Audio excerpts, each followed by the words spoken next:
देखिए ये एक क्वेश्चन है, इसको आप लगा लीजिए। इस तरह का क्वेश्चन फिक्स है कि आएगा।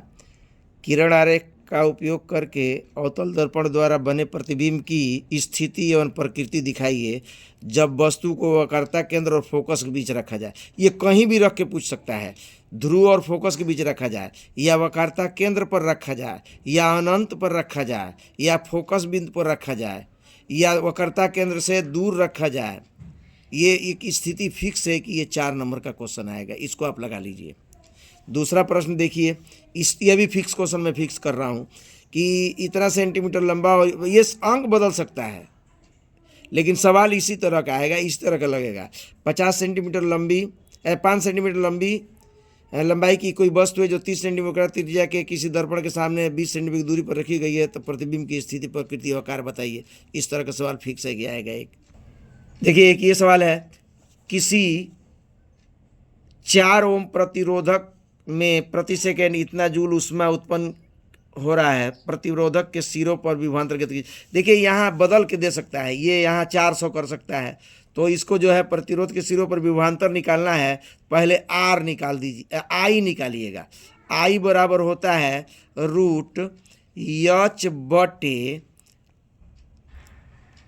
R T. क्या होता है? एच बटे आर टी। तो यहाँ दिया रहेगा 400, 100 दिया रहा तो 100 भरिए, 400 दिया है तो 400 भरिए। आर ये है देखिए 4 भरिए, और टी प्रति सेकेंड 1 सेकेंड दिया है, यहाँ देखिए 1 भरिए। तो आप देखिए 4 का भाग दे दीजिए, 100 आएगा। 100 का वर्गमूल कितना हो जाएगा? 10 एम्पियर हो गया। अब निकालना है अवान्तर, तो भी निकाल लीजिए। भी बराबर होता है आई आर। देखिए कितना आसान है। तो आई है देखिए कितना, 10 निकाले हैं, आई 10 निकाले हैं, आर 4 है, तो 10 गुणे 4 कितना हो गया? 40। तो 40 वोल्ट हो गया ये आंसर। आगे समझ में। अगर 100 पर निकालेंगे तो यहाँ 100 रखिए, 100 में आप 4 से भाग दीजिए, 25 आएगा। 25 का वर्ग में यहाँ 5 आएगा, यहाँ 5 रखेंगे तो 5 को 20 वोल्ट होगा। तो ये एक सवाल आ सकता है।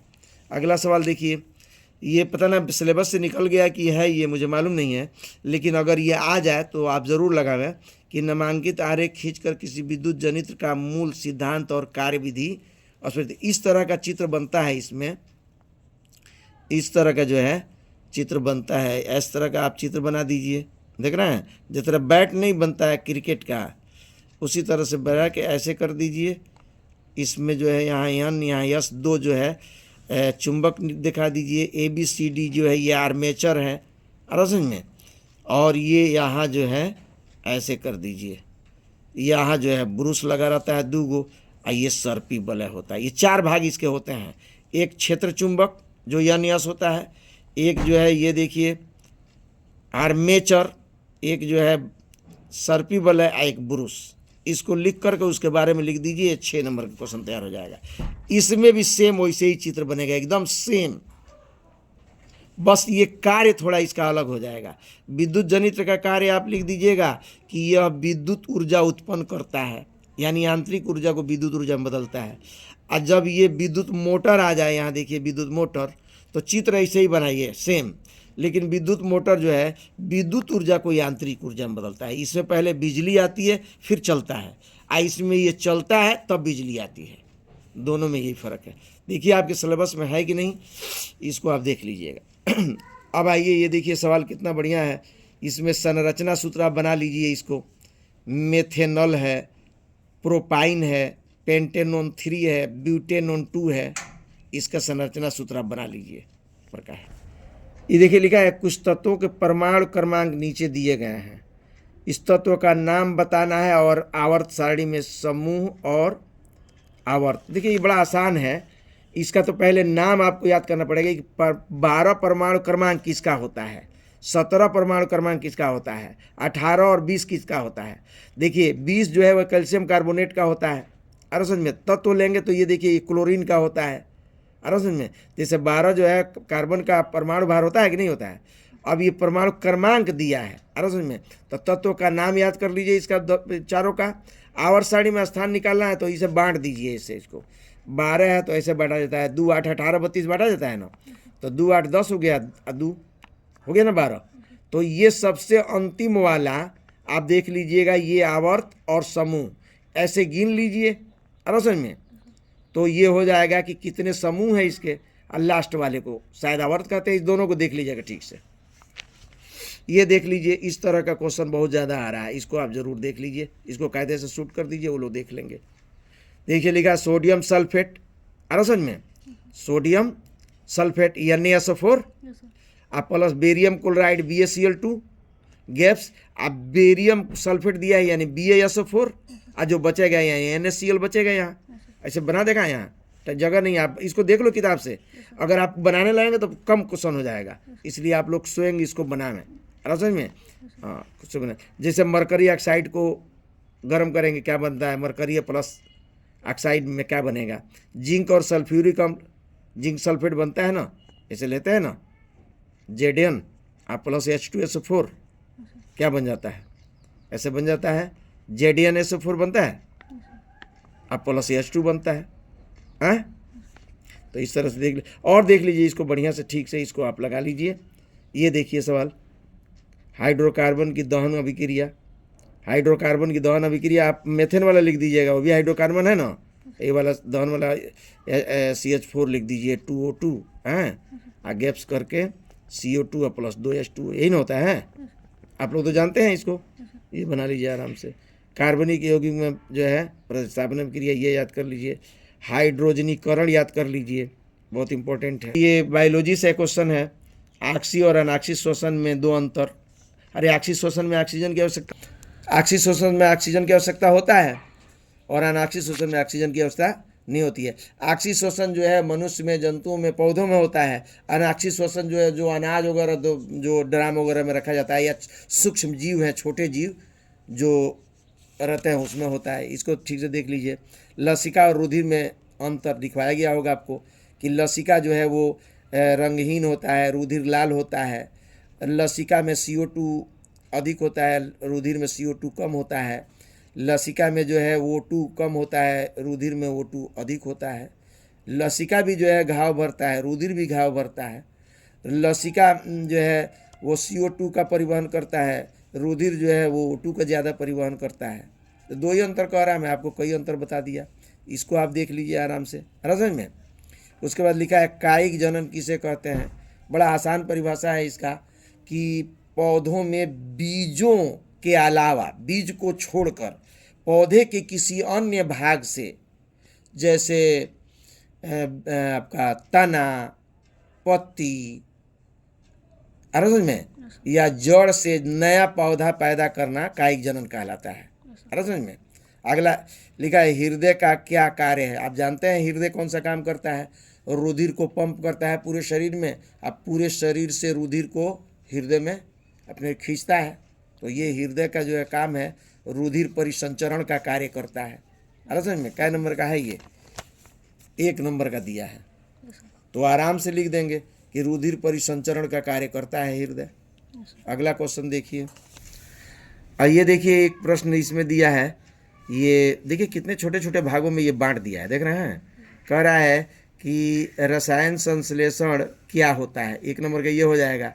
इसमें भाग लेने वाले कोई 3 जीवाणुओं के नाम बताइए। बहुत आसान प्रश्न है सर, अगर मैं आंसर बताने लगूंगा तो टाइम ज़्यादा लग जाएगा, और आपके पास समय है नहीं, आप तो 5 मिनट में भगा के देखते हैं। अगर भगा के नहीं देखते तो मैं 1 घंटे का पेपर डालता, और 1 घंटे का पेपर डाल दे असलम मास्टर तो समझिए कि लड़ गया पूरा 70 नंबर में 65 नंबर लड़ा है ना गणित में। हाँ 70 नंबर का पेपर करना है और 82 नंबर का लड़ गया है। देखिए पूरा उठा के मेरा वीडियो 3 दिन पहले ही डाल दिए थे, उसी में से लड़ गया है 58 नंबर का, 50-58 नंबर का। ये देखिए डाले, इसका 2 वीडियो जा रहा है, एक 60 वीडियो जा रहा है, लगभग 100 प्रश्न हुआ उसमें, 80 70-80 60-70 प्रश्न उसमें होगा।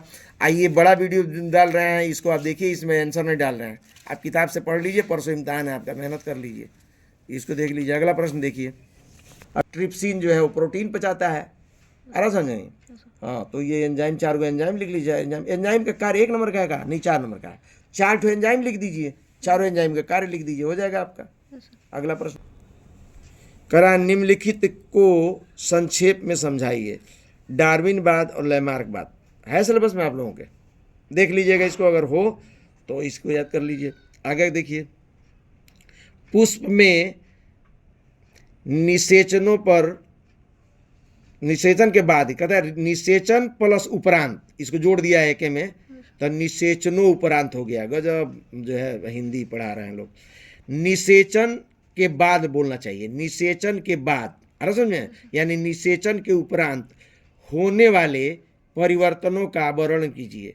ये इंटर में भी है, बहुत सारे क्वेश्चन इंटर में भी है, हाई स्कूल में भी है।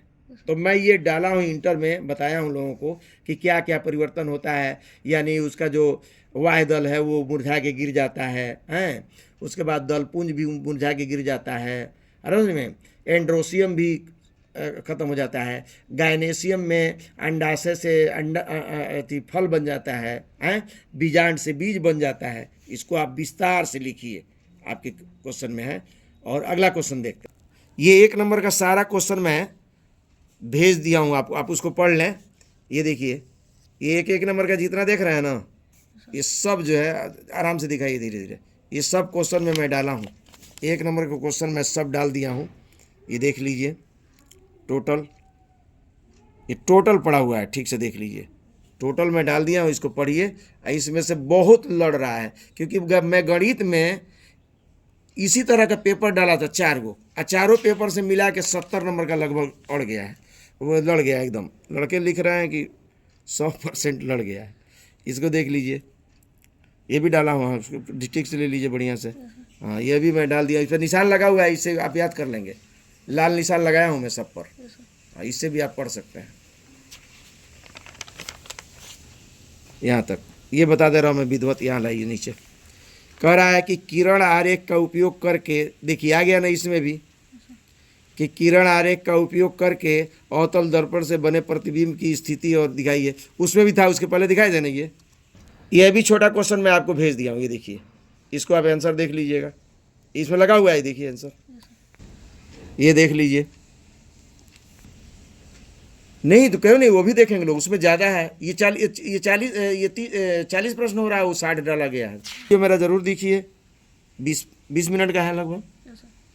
और ये देख लीजिए, बड़ा प्रश्न मैं समझा दे रहा हूँ, यहाँ देखिए, यहाँ से 21 नंबर से कह रहा है एक उत्तल दर्पण में 25 सेंटीमीटर, देखिए ऐसे ही सवाल था ना उसके पहले वाला।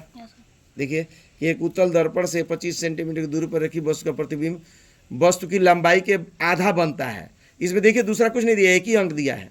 तो आप इसको लगाइएगा, तो आप लिख दीजिए, जैसे लिखते हैं, सूत्र लिखते हैं ना, I/O बराबर V/U। तो आई को आप लिखिए आधा बनता है, यानी आई को आधा लिखिए और ओ को जो है पूरा 1 लिखिए। अब V/U, अभी और आई आपको पता चल जाएगा 3 गुणा करने पर, और तब भर करके 1/F बराबर 1/V प्लस 1/U से लगा लीजिए। देखिए याद रखिएगा, दर्पण में सूत्र लिखा जाता है, यहाँ मैं लिख दे रहा हूँ, तो लिखा जाता है 1/F, है ना, बराबर 1/V प्लस 1/U। आज जब लेंस हो, यहाँ लेंस लिखा हो, तब यहाँ माइनस हो जाता है। एक और चीज़ समझा दें, उत्तल में केवल जो है U माइनस रहता है, ये दोनों प्लस में भरते हैं, और अवतल में तीनों माइनस में होता है, चाहे वो लेंस हो चाहे वो दर्पण हो। है समझ में? एक प्रश्न भी आएगा इस पर कि एक फोकस दूरी दो लेंस और दर्पण है, दोनों का जो है -15 सेंटीमीटर फोकस दूरी है, दोनों क्या होंगे?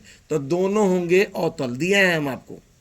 ये देख लीजिए, अब इशारी किरण में मार्ग देख रहे हैं, ये देख लीजिए, ये देख लीजिए, ये लिखा है 2 ओम 3 ओम तथा 6 ओम के 3 प्रतिरोधों को किस क्रम में जोड़ा जाए कि 4 ओम तथा 1 ओम उत्तर आवे। इसको लगा लीजिए, बहुत आसान है सर, समझ में? हाँ, आप हाँ लगा के भेजें, हम वीडियो में है मेरा, देख लीजिए। घरेलू विद्युत विवरण में प्रयोग होने वाले तार का नाम बताइए, कार्य और उसका रंग बताइए। ये देख लीजिए, बहुत आसान है। ये तो शायद मैं वीडियो में नहीं डाला हूँ, मैं आपको शॉर्टकट में बता दे रहा हूँ। इसको 2 तरह के तार होते हैं, एक गर्म तार, एक ठंडा तार, जिसको एक को फेस कहते हैं और एक को अर्थ कहते हैं। ये नाम हो गया इसका। कार्य उनका ये है, फेस में जो है विद्युत धारा बहता है, अर्थिंग अर्थ देता है वो, है ना। रंग जो है एक लाल एक हरा माना जाता है। तो ये देख लीजिए थोड़ा सा इसको, और आप बढ़िया से देख लीजिएगा। ये देख लीजिए कितना बढ़िया प्रश्न है ये। धारावाहिक चालक के कारण उत्पन्न चुंबकीय क्षेत्र किन किन कारकों पर निर्भर करता है, इसको देख लीजिए, बहुत इंपॉर्टेंट है। ये देख लीजिए निम्नलिखित यौगिकों के संरचना सूत्र, उसमें भी आया था संरचना सूत्र, इसके पहले वाले पेपर जो दिए थे, इसका संरचना सूत्र आप चारों को देख लीजिए, आना ही आना है संरचना सूत्र। 10 संरचना सूत्र मेरा याद कर लीजिए, मैं डाला हूँ वीडियो में, 10 में से लड़ जाएगा आपका ये 4। ये देखिए कितना शानदार सवाल है 26 नंबर कि विद्युत रासायनिक श्रेणी की को स्पष्ट कीजिए। अरे समझ में आइए इसके 2 अनुप्रयोग लिखिए, देख लीजिए मेरे वीडियो में है उसको। मिश्र धातु किसे कहते हैं, आप बोल दीजिएगा कि धातु तथा अधातु बाई असलम सर, ये सब एके में आ जाएगा। धातु किसे कहते हैं, मिश्र धातु किसे कहते हैं, 2 या 2 से अधिक धातुओं को एक निश्चित अनुपात मिलाया जाता है, मिश्र धातु कहते हैं। बस बने ना। कापर के 2 प्रमुख मिश्र धातु के नाम बताइए, तो हो जाएगा आपका एक पीतल हो जाएगा, पीतल में तांबा रहता है, तांबा और जिंक मिला के बनाया जाता है। उसी के बाद जो है ये वो है आपका सिक्का है, मुद्रा धातु जिसे कहते हैं, हाँ उसमें भी जो है कापर होता है, जिंक होता है और 1% से फास्फोरस होता है। ये देख लीजिए मिश्र धातु आराम से। ये देखिए फिर आ गया IUPAC, तो आना ही आना है। IUPAC पद्धति में नाम HCHO का, और इसका आप कम से कम 10 जो है IUPAC पद्धति नाम याद कर लें। कार्बन की संयोजकता पर एक संक्षिप्त टिप्पणी लिखिए। देखिए सर कार्बन की संयोजकता पर जो है, ये शायद मैं वीडियो में नहीं डाला हूँ, मैं आपको थोड़ा सा शॉर्टकट में बता दे रहा हूँ। कार्बन की संयोजकता 4 होता है, कितना होता है? 4। हाँ, कार्बन की संयोजकता 4 होता है और 2 संयोजकताओं के बीच 109 अंश और 28 मिनट का शायद वो कोण होता है, ठीक है। और ये देखिए इन चारों में से एक तो आना ही आना है। देखिए लिखा है बेकिंग पाउडर यानी खाने वाले सोडा का रासायनिक नाम और सूत्र, और ये तो मैं चारों आपको वीडियो में डाला हूँ। धावन सोडा यानी Na2CO3 10H2O, और खाने का सोडा NaHCO3 वो भी डाला हूँ मैं आपको, और ब्लीचिंग पाउडर CaOCl2 है में, और प्लास्टर ऑफ पेरिस। तो इसमें मैं एकदम फिक्स कर रहा हूँ कि इसमें से एक आएगा। थोड़ा सा मैं जबानी बता दे रहा हूँ, आप मेरे वीडियोस देख लीजिएगा, है ना। पहला धावन सोडा जो है, तो धावन सोडा का रासायनिक नाम जो है सोडियम कार्बोनेट होता है, अणुसूत्र Na2CO3 10H2O होता है ना। बनाने की विधि जो है वो उसका जो है आपका उसमें दिए हैं, डाल देख लीजिएगा, और उपयोग देख लीजिएगा उसका। जैसे आग बुझाने वाले यंत्र में, साबुन बनाने में, कपड़ा साफ करने में ये होता है। इसका नहीं बता रहे हैं बेकिंग सोडा का, धावन सोडा का बता रहे हैं। हाँ धावन सोडा का। और बेकिंग सोडा का सुन लीजिए, बेकिंग सोडा का जो है रासायनिक नाम जो है सोडियम बाइकार्बोनेट होता है, अणुसूत्र होता है NaHCO3। बनाने की विधि इसका होता है Na2CO3 + CO2 + H2O gaps 2 NaHCO3 है। तो ये देख लीजिएगा। उसके बाद एक और है आपका, बोले हैं क्या नाम है, कैल्शियम ऑक्सीक्लोराइड यानी ब्लीचिंग पाउडर, विरंजक चूर्ण जिसे कहते हैं, CaOCl2, उसका रासायनिक नाम होता है कैल्शियम ऑक्सीक्लोराइड। अणुसूत्र होता है CaOCl2। बनाने की विधि होता है वो उसमें बुझे हुए चूने में क्लोरीन मिला CaOH2 + Cl2 gaps CaOCl2 + H2O, ठीक है। बनाने की विधि देख लीजिए, मेरे वीडियो में देखिए ना, पूरा आराम से दिए हैं इसको। अगला देखिए, देखिए ये कह रहा है कि निम्नलिखित पर संक्षिप्त टिप्पणी लिखिए। द्विविस्थापन अभिक्रिया, उदासीनीकरण अभिक्रिया, योगात्मक अभिक्रिया। तो ये तीनों मैं मेरे वीडियो में उसको फर्स्ट क्लास देखिए, आप जो है उसमें से देख लीजिए, बढ़िया से दिए हैं आपको। जब 2 यौगिक आपस में क्रिया करता है, नहीं समझ में आ रहा, एक नया यौगिक बनता है, योगात्मक क्रिया करता है, दो यौगिक जुड़ के दूसरा बनाता है। सबसे छोटा C+O2 + Ca2 गैप्स, हाँ छोटे छोटे हैं। इसे द्विविस्थापन अभिक्रिया में भी छोटे छोटे उदाहरण हम दिए हैं आपको। ये देखिए बायोलॉजी में कि एक जो है तंत्रिका कोशिका न्यूरॉन का संरचना का नमक की चित्र बनाइए, फर्स्ट क्लास है। ये देखिए लिंग गुणसूत्र से आप क्या समझते हैं, मानव में लिंग गुणसूत्र का निर्धारण कैसे होता है। आप जानते हैं कि पुरुष को XY और मादा को जो है XS कहते हैं, ये 1 नंबर भी आ सकता है ना। उत्पादन उपभोक्ता में 4 अंतर बताइए। अब ये तो शायद नहीं डाला है, सुन लीजिए ध्यान से बताता रहा मैं आपको। जो उत्पादन है समझ रहे ना, उत्पादक पौधों को कहते हैं, किसको कहते हैं? हाँ ये पौधे इसमें आते हैं। तो उपभोक्ता जो है खाने वाले, यानी मनुष्य, पशु, है ना समझ में। तो अंतर लिखना हो तो लिखेंगे कि उत्पादक अपना भोजन स्वयं बनाता है, उपभोक्ता अपना स्वयं भोजन नहीं बनाता है, ठीक हो गया। उत्पादक में क्लोरोफिल पाया जाता है, उपभोक्ता में क्लोरोफिल नहीं पाया जाता है। उत्पादक जो है सूर्य के प्रकाश की उपस्थिति में प्रकाश संश्लेषण की क्रिया करता है, उपभोक्ता नहीं करता है। उत्पादक जो है वो O2 देता है हम लोगों को और भोजन देता है, उपभोक्ता भोजन लेता है, CO2 लेता है। इस तरह से 4-5 अंतर इसमें आप याद कर लीजिएगा। याद रखिए, उत्पादक पौधों को कहते हैं और उपभोक्ता जो है वो मनुष्य है, पशु है, गाय भैंस बकरी। समझ में? तो जो खाता है वो उपभोक्ता है, जो खिलाता है वो उत्पादक है। अगला कह रहा है कि मानव हृदय की अनुप्रस्थ काट का नामांकित चित्र बनाइए। ये तो बहुत पुराना प्रश्न है, हमको लग रहा है कि 25-30 साल से लगातार मैं इसको देख रहा हूँ। बस 1 साल नागा दे के इसके बदले में वो त्वचा का अनुप्रस्थ काट का चित्र आ गया था, नहीं तो ये हर साल आता है मानव का हृदय का चित्र। उसमें बना लीजिए, हृदय के प्रमुख भागों का नाम याद कर लीजिए। समझ में? हाँ, आपका जो है सीरा, समझ में, और धमनी, बायां सीरा, दायां सीरा, बायां धमनी, महासीरा, समझ में, महाधमनी, 8-10 इसके भाग हैं, वो याद कर लीजिए। पश्च सीरा, अग्र सीरा, महाधमनी, महासीरा, इस तरह फुसफुस धमनी, फुसफुस धमनियाँ याद कर लिए। ये फर्स्ट क्लास चित्र बना के मैं बहुत पहले 8 महीना पहले इस वीडियो को डाला हूँ, मैं चित्र बना के फर्स्ट क्लास। आप लिखिए, उसमें आ जाएगा। देखिए मेरे वीडियो में जाके ओल्ड वीडियो करिए, उसमें आ जाएगा आपका। अथवा करके देखिए, लिखा है मानव के मादा जनन तंत्र का चित्र, इसको बनाइए फर्स्ट क्लास। तो याद रखिए कि आप जा करके अरसल में सारे प्रश्नों को देखिए, परसों इम्तहान है आपका, और कम से कम मेरे वीडियो में जा करके और इस सबको खोजिए, मिल जाएगा आपको। और 1-1 नंबर का मैं और ये दोनों एक साथ डाल रहा हूँ। 1-1 नंबर का कम से कम 60 से 70 के करीब क्वेश्चन, और ये जो मैं दिखाया हूँ इसको तैयार करिए, जाके इम्तहान दीजिए, फर्स्ट क्लास का आपका पेपर होगा। समझ में? और फिर अगला वीडियो में अगले सब्जेक्ट का डालूंगा। मैं हूँ असलम सर।